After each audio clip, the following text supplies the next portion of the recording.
क्या आप जानते हैं कि हम महाशिवरात्रि क्यों मनाते हैं? अगर आपको लगता है कि इस रात भगवान शिव और माता पार्वती का विवाह हुआ था, तो रुकिए, ये जानकारी अधूरी है।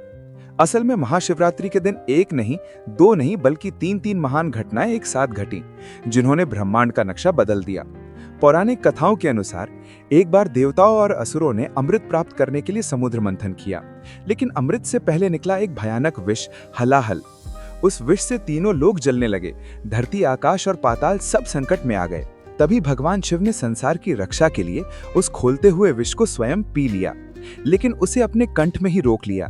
इसी कारण उनका कंठ नीला हो गया और वो नीलकंठ कहलाए। विष इतना खतरनाक था, इसके कारण शिवजी का शरीर तपने लगा।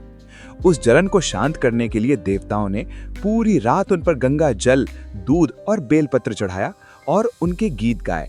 यही कारण है कि शिवरात्रि में हम भगवान शिव की पूजा और जागरण करते हैं। एक अन्य कथा के अनुसार एक बार ब्रह्मा और विष्णु में ये विवाद हुआ कि दोनों में कौन श्रेष्ठ है। तभी भगवान शिव अनंत अग्नि ज्योतिर्लिंग के रूप में प्रकट हुए और कहा, जो मेरे अंत को खोजेगा वो महान होगा। भगवान विष्णु वराह बनकर नीचे गए और ब्रह्मा जी हंस बनकर ऊपर। दोनों को हजारों वर्षों तक भी अग्निस्तंभ का अंत नहीं मिला। भगवान विष्णु ने हार मान ली, पर ब्रह्मा जी ने झूठ बोला कि उन्हें अंत मिल गया है। तभी भगवान शिव ने भयानक भैरव रूप धारण किया और ब्रह्मा जी का वो सिर काट दिया जिससे उन्होंने झूठ बोला था।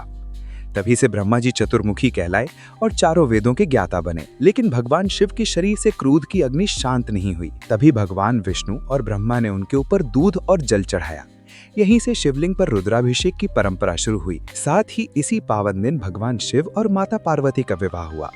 माता पार्वती की कठोर तपस्या और शिव का वैराग्य इसी दिन एक हुए। इसलिए महाशिवरात्रि प्रेम, तप और समर्पण का प्रतीक है।